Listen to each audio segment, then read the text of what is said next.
another day in the life of the past year. And, no matter what, we all know who we went out with and stuff. There were good days. There were good days. There was laughter. There was love, or so I thought. There is a whole bunch of things. But there hasn't been since I've been here. There really, really hasn't been. I'm going to tell you about... We don't care, Kim.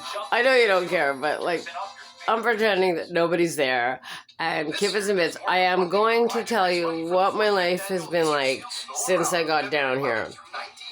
And it starts off by after 2 weeks of quarantine, and after I paid $3,000 to do so, Christmas night. What is it with Christmas? The time before, it was arson that I wasn't responsible for, that I spent 5 days in prison for, because I didn't remember my ex-boyfriend's name. Because I don't throw anybody under the bus. I wouldn't want him to be in trouble. So every time they ask me, every 3 or 4 hours, do you know your ex-boyfriend's name? I said, no, I don't remember. Because after that, they can't go on anymore. So, Christmas night, my mom did call the RCMP, and we tried to find a hotel for me, but we couldn't, and they asked, are you sure you want her to sleep in the garage? And yes, they had me sleep in the garage. But they were nice enough to find me a cover, and you could see in their eyes that they really were human, and they felt so badly. Not my mother, not Christmas night, and I had just basically got down there. And it gets worse, worse, worse. She called the RCMP 2 more times to have them take me in for psychiatric evaluation. Well, I wouldn't have been allowed to stand trial if I wasn't psychiatrically perfect. I've had a hard life, clearly. The psychiatrist at Pinel said so. And 12 to 15 other psychiatrists that I've been bamboozled into seeing said I was absolutely fine. And maybe I should think about my choices in partners. And that was it. So, I'll go on about that. In Yarmouth, I was hospitalized. They realized there was nothing wrong with me. I got released. I spent $175 to get all the way down. I was excited to see, and I had decided to forgive my mother. And you know what? She called the RCMP again. And then she called my brother to talk him into it. And then I had to go for 2.5 more weeks incarceration in a psychiatric ward. They still have no diagnosis for me. I mean, my mother. What does somebody have over her? What did she accept? Why would she do that and invite me down here for that?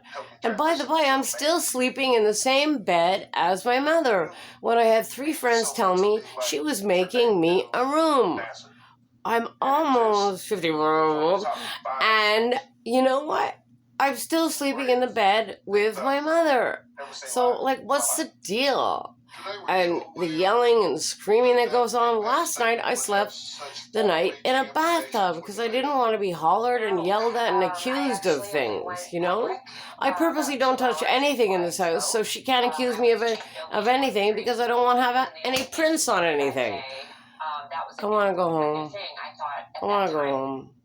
It's not working out here. I will come back to help her move, whenever that may be.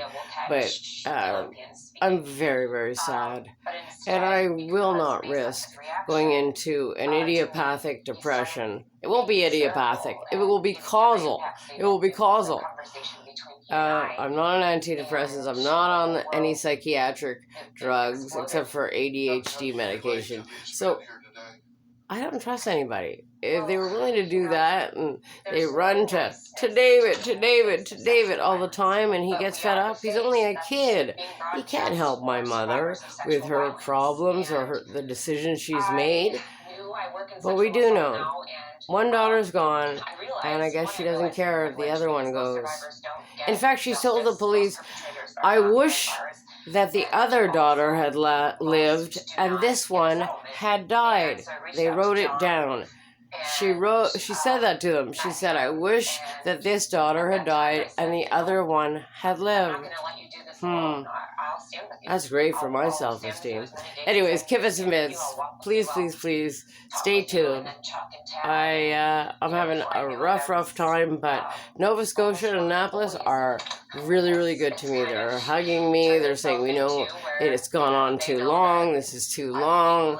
They have sympathy and empathy. Some of them, they're unbelievable. And there's both women, some men, because it's this, right? Yes. I was the first. Look back.